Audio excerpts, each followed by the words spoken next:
Fala galera, beleza? Aqui é o Wolf, no canal BR Makers, e hoje a gente vai fazer aqui um vídeo especial assim para 3D Filler, que é o parceiro que enviou aqui pra gente essa impressora pra gente fazer um review e falar um pouco dessa impressora que pouca gente conhece. Muita gente tem curiosidade de saber, de saber se é uma impressora boa, que já tem algum tempo de mercado, mas não se fala muito.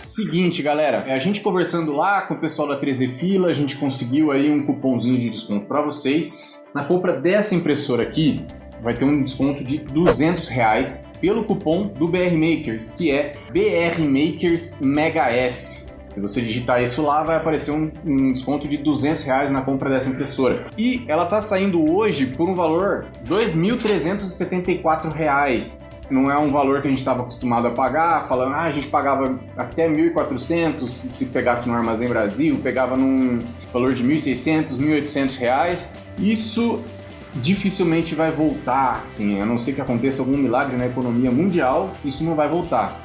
Agora o valor subiu um pouquinho e comparado mesmo a uma Ender 3, esse valor está bastante competitivo, porque ele já estava subindo bastante nos últimos tempos e assim, a pandemia jogou isso lá para cima agora, como a gente está sabendo. Então, se você quer aproveitar um preço bacana numa impressora bem legal, tá aí o nosso cupomzinho BR Makers Mega S para você usar lá para comprar essa impressora na 3D Filler. Então vamos lá para o que interessa, vamos falar um pouquinho sobre ela. A gente conversou bastante sobre o que a gente esperava que ela fosse ser na hora do unboxing dela. Não é clickbait, a gente se surpreendeu mesmo. Confesso que eu fiquei bem mais fã dessa impressora do que da Ender 3 V2, por diversos motivos. Principalmente, assim, ela é uma impressora que eu classificaria como aberta, mas para trabalho, porque é uma impressora com uma estrutura bastante robusta, ela tem uma estrutura toda de aço, ela tem essas guias lineares aqui, que a gente sabe que isso não é barato, ela tem também essas buchas de rolamento, que é um negócio no qual eles não economizaram, galera. O fuso, isso aqui é um fuso de, acho que, se não me engano, 8 ou 10 milímetros, tá com cara de 8 milímetros, mas é assim, bem super dimensionado. Tem 2 motores no eixo Z, é para não dar nenhum problema relativo à mecânica da impressora na sua impressão, para você não ter dor de cabeça. Isso por cima, é claro que ela tem alguns problemas. Um deles, o nosso querido amigo Lelo, esqueceu que a gente não tinha feito ainda o review, e ele já fez um upgrade nela, e resolveu um grande problema dela. Todo mundo já falou, todo mundo que já testou essa impressora já falou, se você pesquisou um pouquinho, você já ouviu falar, que é o barulho. Você vê que ela está imprimindo, e a gente está aqui numa boa. O que não poderia ter acontecido se ela não tivesse tido um upgrade de drivers. A gente trocou os drivers originais dela pelos 2208, aqueles branquinhos que são bastante silenciosos. E agora tudo que a gente consegue escutar, é o fã da fonte, e 2, o rolamento. Escutou esse barulho? Às vezes faz esse barulho, isso é um problema de rolamento esférico. Na hora de encaixar o rolamento, tem que ter um espaço ali entre uma esfera e outra, e o jogo, para você conseguir colocar a barra entre as esferas. E tem que ter um jogo entre elas. Esse jogo é o que causa o barulho. E não tem como colocar esse rolamento ali sem ter esse pouquinho de jogo. Então, infelizmente, se você tiver alguma impressora com esse tipo de guia linear, você às vezes vai escutar esse barulho, e é uma coisa que assim, é um problema que vem já de berço junto com esse rolamento aqui. Ponto que a gente pode colocar junto com isso, com o rolamento. A gente imaginou que, por ele não ser preso aqui, não ter uma fixação ali no eixo X, ele talvez fosse escorregar um pouquinho para cá, um pouquinho para lá, e até agora isso não aconteceu. O que a gente fez com essa menina? A gente imprimiu essas peças aqui até agora, nenhum problema de rolamento aconteceu. E vamos falar um pouquinho sobre o trabalho dela, antes da gente pontuar todas as características que a gente conseguiu ver nela. A primeira coisa que a gente fez nela foram esses 2 modelinhos que já vieram no cartão. E a gente imprimiu os 2 com esse filamento aqui que veio com ela, que é bastante bonito e tem um resultado também bastante bonito. Mas aparentemente o fatiamento não foi dos melhores. que ela parece que vem com uma espécie de zeobo, uma inconstância no filamento. E isso, como primeiro modelo de teste da impressora, isso dá um pouco de medo na gente na hora de testar, né? Fala assim, poxa, não é tão bacana assim, principalmente por ser nova. Mas parece que era só uma falta de habilidade no fatiamento mesmo. Porque a gente testou e logo de cara a gente fez esse vaso aqui bem rápido. A gente imprimiu ele em 120 a 130 milímetros por segundo. E galera, a gente fez uma corrida entre essas duas impressoras, imprimindo vaso, moai, alguma coisinha assim. A gente teve problemas dela, claro, com problemas de extrusão por velocidade e temperatura, mas ela foi bem mais rápida do que a Ender 3 V2, isso eu garanto. Não é grande segredo porque eles mandam esse hot end aqui, que ajudou muito pra gente poder mostrar, esse hot end extra, que aliás, duvido ter uma impressora por esse preço que venha com o hot end completo, inclusive com o body tube já incluso, que é uma coisa muito necessária se você está falando de trabalhar com uma impressora, que aí você simplesmente troca aqui, você quer trocar o tamanho do bico, desentupir, você não precisa da máquina parada para fazer uma manutenção nela, na parte que mais precisa de manutenção. Vamos falar do hot end.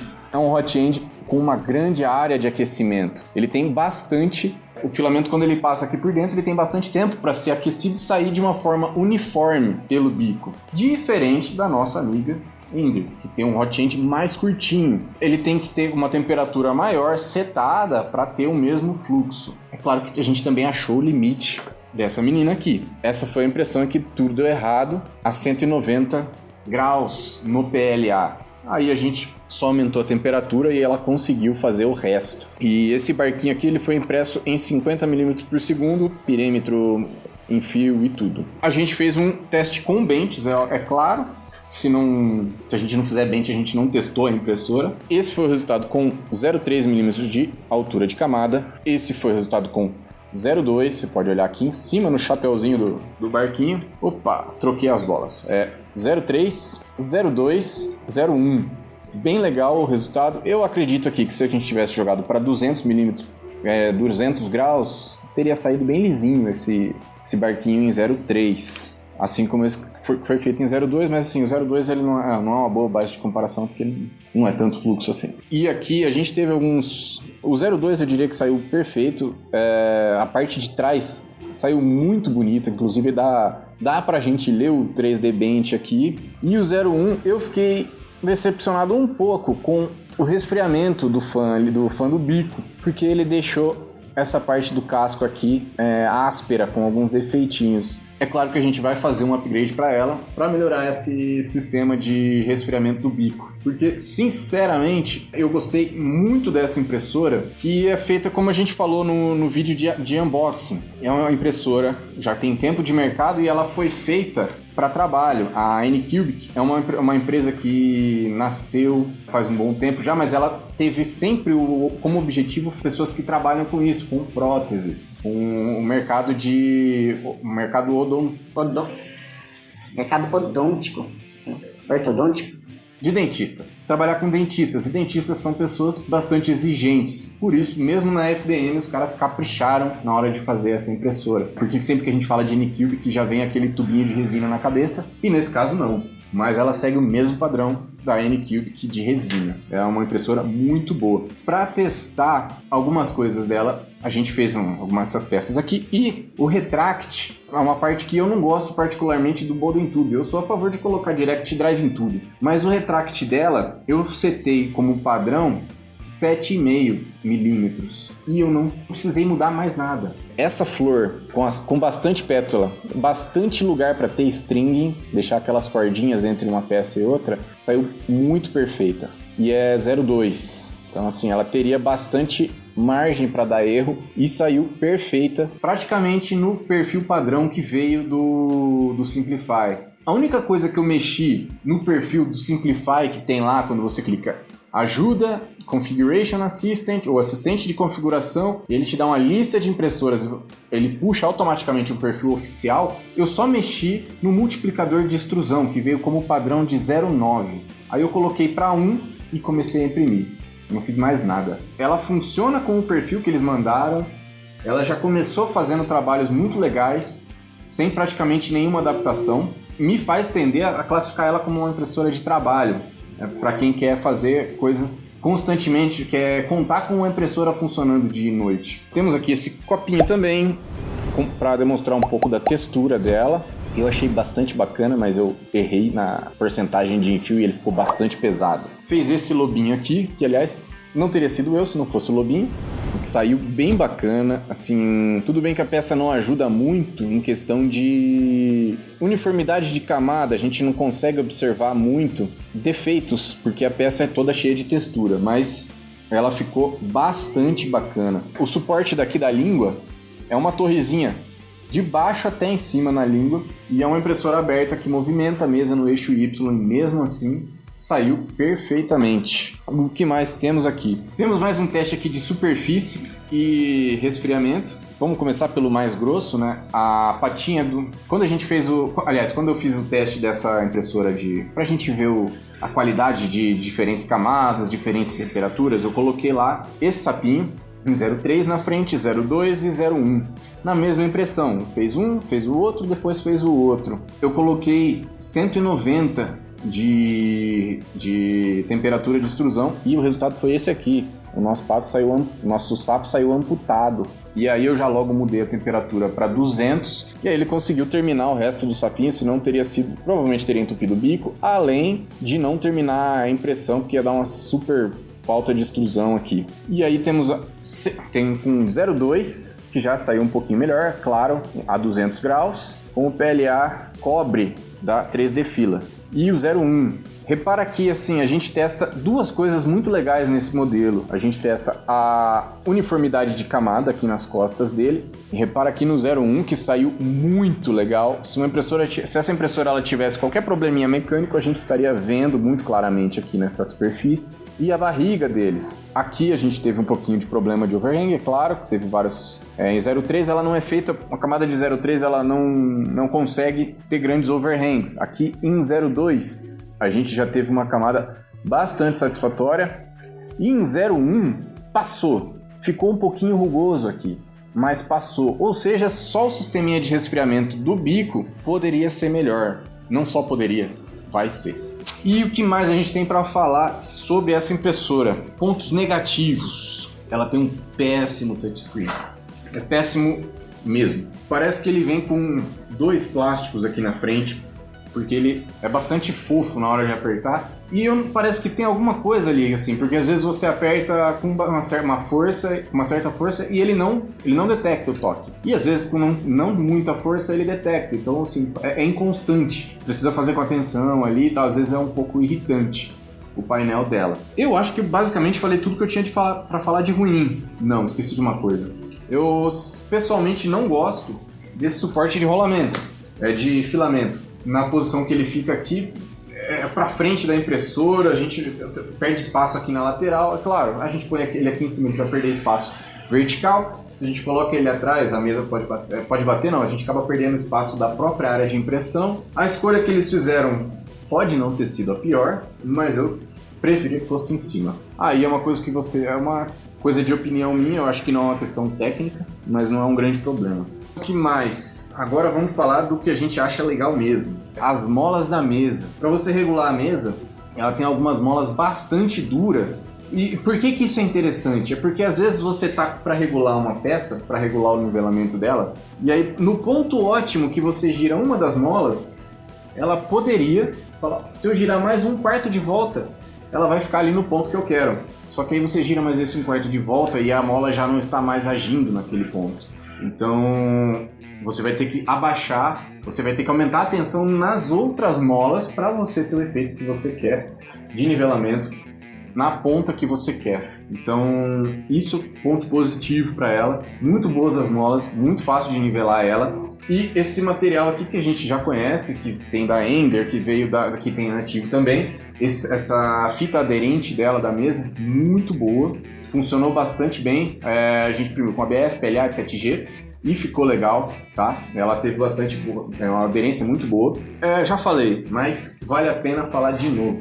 2 motores no eixo Z. Isso deixa a impressora bastante confiável, a gente praticamente perde todas as preocupações de nivelamento daqui e de lá e tal, porque elas são tanto a bucha a rosca do fuso é muito bem presa e a da guia linear também é muito bem presa. Então, assim, bastante confiável o braço aqui do extrusor pra gente trabalhar sem ficar pensando, poxa, tá alinhado ou não? E detalhe, bom, já que o Lelo deu uma ferrada aí na gente, né, mais ou menos, eu quis colocar essa impressora imprimindo, justamente para ver o barulho, e dizer o seguinte: eu sei que não é tão fácil assim regular os drivers quando a gente troca os drivers de uma impressora, porque cada uma tem uma força que ela faz, cada driver está acostumado a jogar um tanto de força para o motor. Se a gente exceder aquela força, o motor vai esquentar demais e você pode danificar o motor. Se você não der aquela força que ele precisa, ele vai perder passo. E se sobrar também pode acabar ferrando o próprio driver. E acho que foi um extremo golpe de sorte. O Lelo colocou os 2208 e jogou 1 volt de regulagem para todos eles. Depois que ele trocou os drivers, isso aqui foi impresso. Jogando isso aqui para lá, isso aqui foi impresso depois da troca dos drivers e não teve uma perda de passo. Ou seja, eu acho que foi muita sorte. Mais um pontinho que eu estava esquecendo, que é muito interessante. A Ender, a gente tem uma aqui, mas ela não está aparecendo no vídeo. Existe um upgrade para fazer para a Ender, que é um guia para essa calinha de cabos aqui, que é para ela não ter um risco de dobrar para o lado errado, porque ela é meio bamba. E nesse caso, a solução foi muito simples. Foi uma coisa que eu critiquei no unboxing, que ele veio enroscando aqui, dessa flange. E a gente virou para o lado certo, e não teve mais problema. Ele ficou sempre direcionadinho ali, uma solução com uma abraçadeira e nada mais foi necessário. Se eu tivesse que dar uma nota para essa impressora, eu acho que seria muita sacanagem eu tirar pontos por causa da posição do filamento, o barulho dos rolamentos, que isso é uma questão de escolha do fabricante. Aquelas buchas de V-slot, elas são legais, não fazem barulho, mas elas desgastam muito mais rápido, inclusive fazem um farelo na impressão com o tempo. E isso aqui não acontece com o rolamento. É claro que ele tem uma vida útil, mas é muito maior do que a daquelas buchas excêntricas. Falar do rolamento como um ponto negativo, acho até sacanagem. O touchscreen poderia sim ser melhor, mas acho que eles quiseram equalizar o botão com LCD de 8 bits contra o touchscreen de boa qualidade, teria que aumentar o preço e eles preferiram descer a qualidade do touchscreen e ficar ali no meio termo. Sério, eu não sei muito bem como falar o que tirar dessa impressora. Eu daria nota 9, porque poderia ter algumas coisas um pouco melhor projetadas, mas ela é muito boa e ela cumpre o propósito dela. Assim, ela cumpre o propósito com louvor, principalmente pelo preço que ela custa no mercado. Ela não necessita de upgrades para você falar que ela é uma impressora para trabalho. Bom, se o peso contar como um ponto negativo, ela é bem pesada. Eu não queria falar isso, mas assim, eu acho que é uma impressora de nota 9, muito boa mesmo, e vale a pena. É difícil colocar defeito nessa impressora. O que pode ser que aconteça é o cartão dela ter algum problema, como assim a gente viu em alguns lugares da comunidade, mas assim, a gente não teve esse problema ainda. Então, se a gente tiver no futuro, a gente coloca no Instagram, coloca lá no Discord e fala: gente, achamos um problema nessa impressora. Se você tiver uma dessa e tiver algum problema, chama que a gente faz um segundo vídeo, alguma coisa contando com isso. E é claro que ainda vai vir um vídeo de upgrades dela. E é isso então, fechou? Um grande abraço e não se esqueçam de dar uma olhadinha aqui embaixo, ver quanto é que ficaria a sua impressora. Tem os nossos links no Linktree, fora aqueles que a gente já recomenda sempre. Hoje vai estar aqui embaixo o nosso cupom BRMakersMegaS. Não se esqueça de dar uma conferida lá no site da 3D Fila e dar preferência, é claro, para os apoiadores do canal. Se inscreva se você não é inscrito, se você está procurando a sua primeira impressora, se você está querendo iniciar no ramo da impressão 3D, a gente tem uma comunidade bem legal lá, cheia de gente, cheia de malucos, querendo ajudar, querendo simplesmente imprimir e falar um pouco de impressão 3D. Se você tem suas dúvidas, lá é um lugar bem legal para você tirar suas dúvidas. Até o próximo vídeo, um abraço!